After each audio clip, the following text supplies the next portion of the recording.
बहुत समझाया था मैंने फहमीना को कि कोशिश करे रिश्ता बराबर के लोगों में जोड़े। ऐसे लोगों का मकसद सिर्फ बेनिफिट हासिल करना होता है और मौका मिलते ही औकात दिखाते हैं।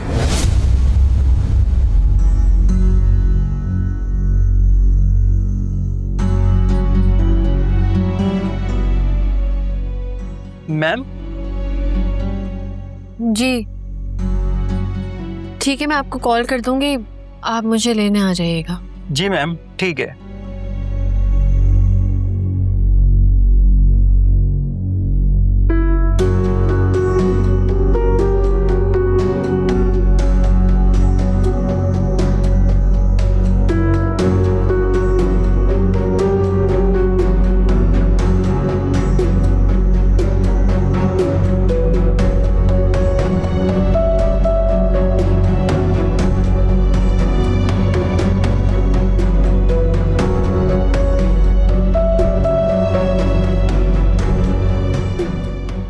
एक बात कहूं,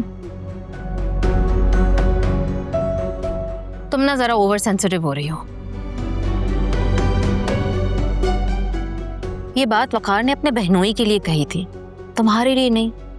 सरसा मगर क्या यार, तुम इस बात को बिला वजह खुद से मंसूब करके तुम्हारे और वकार भाई के बीच कम होते फासलों को बढ़ावा दे रही। क्यों यार? तुम खुद ही तो कह रही थी इतने अच्छे इंसान हैं, मेरी इतनी केयर करते हैं, मुझे अहमियत देते हैं, और तो और वो तुम्हारे हाथ का इतना गंदा पका हुआ खाना भी उसने खा लिया और आयमा से भी लड़ लिया। ये सारी बातें ना वकार के मुंह से अपने लिए भी सुन चुकी हूं मैं। उनकी बदगुमानी, नफरत, एटीट्यूड सब बर्दाश्त किया है मैंने। यार वो तो सब पहले की मिसअंडरस्टैंडिंग थी ना, पुरानी बात है, भुला दो। नए हालात देखो, नई बातों पे सोचो। वो बेचारा अपनी बहन को लेके डिस्टर्ब है यार। तो क्या मैं नहीं? मैं भी फहमीना के लिए परेशान हूं। इस घर में अगर मुझे कोई अपना समझता है तो वो फहमीना ही है, और मैं उनको अपसेट नहीं देख सकती। मगर वकार फिर रोशनी, तुम कब इस किस्म के कॉम्प्लेक्स का शिकार हो गई? तुम तो हमेशा हर चीज इतनी सब्र से करती थी। इससे ज्यादा तल्ख बातें वकार तुमसे डायरेक्टली कह चुका है, और तुम हमेशा सब्र से सुनती थी। शायद मेरे पास कोई ऑप्शन नहीं था, है ना?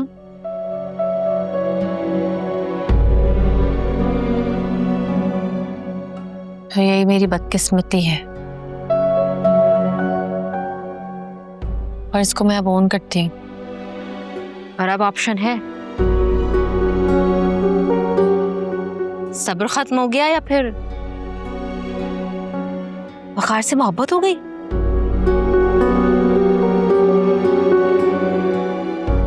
पागल लड़की, वो ये सारी बातें तुमसे क्यों करेगा यार? वो तो बेचारा गुस्से में परेशान है इसलिए कह दिया। दरगुजर करो यार, इतना क्या दिल पे लेना।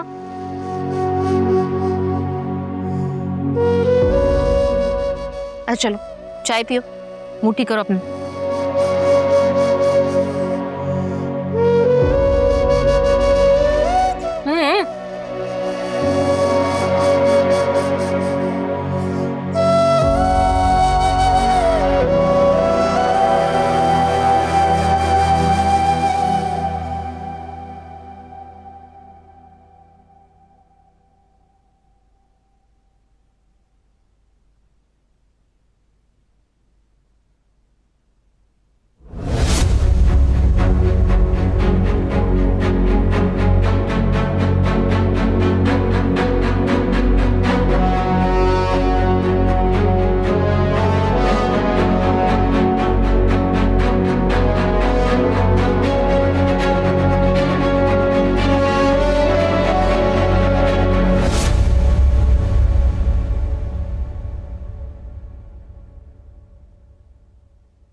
आलिया,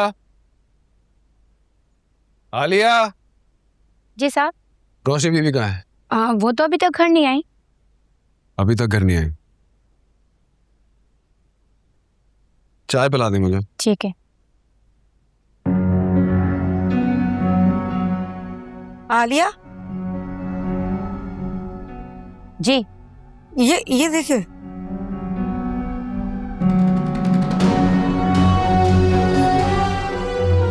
ये तुम्हें कहाँ से मिले? आयमा बाजी के कमरे से। पक्की बात है? कसम से, मैं सफाई कर रही थी, वहीं मेज के नीचे से मुझे मिले हैं। हो सकता है उन्होंने चुरा लिए। खबरदार, रोशनी बाजी की बहन है वो, उनको क्या जरूरत है ये सब कुछ करने की? इतना कीमती जेवर देख के नीयत खराब हो सकती है ना। तुम जाओ यहाँ से, मैं रोशनी बाजी को खुद ही दे दूंगी।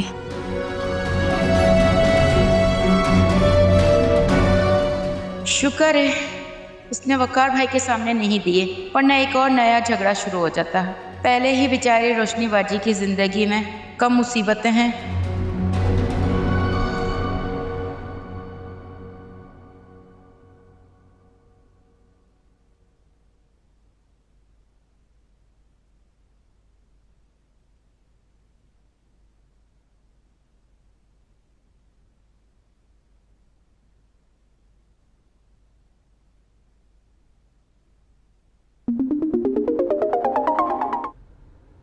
हेलो। हेलो रोशनी, तुम कहाँ हो? मैं साजदा की तरफ चली गई थी, बस रास्ते में आ रही हूँ। आप घर पर हैं क्या? हाँ, मैं अभी पहुंचा था। तुम मुझे बता देती, तुम्हें ऑफिस से कहीं जाना था तो। नहीं, ऑफिस से निकलते हुए मेरा इरादा नहीं था, लेकिन फिर सोचा काफी दिन हो गए उससे मिले हुए, जाकर मिल लूं। I am sorry. कोई बात नहीं, इट्स ओके। ये कोई ऐसी बात नहीं कि जिसपे तुम मुझसे सॉरी करो। तुम अगर मुझे पहले बता देती तो शायद मैं ज़हनी तौर पे तैयार रहता। घर बहुत खाली खाली लगता है ना, अकेला। अब आदत नहीं रही मुझे इस तरह रहने की। खैर, एनीवे, मैं वेट कर रहा हूँ तुम्हारा, तुम आ जाओ। बस अगले 5 मिनट में आई।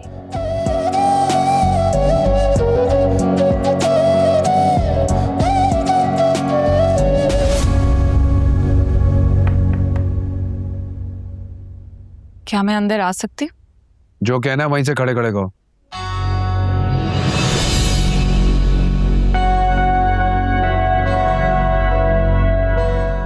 मैंने तुम्हें अंदर आने की इजाजत नहीं दी थी। लेकिन अपने दिल में पहुंचने की इजाजत तो तुमने खुद दी थी। आयमा, तुम। Okay fine, coming straight to the point. तुम आप ही से कहो कि मुझे शहीद से शादी करने की परमिशन दे दें। वो बहुत इंसिस्ट कर रहा है, कह रहा है कि अगर मैंने उससे शादी ना की तो वो जहर खा लेगा। तुमसे शादी के बाद तो कंफर्म खा लेगा। बुरा लग रहा है। मैं जानती हूँ कि तुम नहीं चाहते कि मैं शहीद से शादी करूं। तुम जेलस हो। तुम किस मिट्टी की बनी हुई हो? किस दुनिया में जिंदा हो तुम? पहले अपना चेहरा आईने में देख लो, फिर मुझे ताने मार लेना। जब से तुम्हें पता चला है कि मैंने शहीद का प्रपोजल एक्सेप्ट कर लिया है, तुम फ्रस्ट्रेटेड हो। तुम्हारी इन फजूल बातों का जवाब देने का वक्त नहीं मेरे पास। जाओ यहाँ से, रोशनी आने वाली है। तो क्या, आने दो आप ही को, उनको भी तो पता चले। आयमा, अगर तुम्हारी ये हरकतें खत्म नहीं होना तो तुम्हें। तो क्या? आयमा, मैंने कहा चलो यहाँ से, निकलो।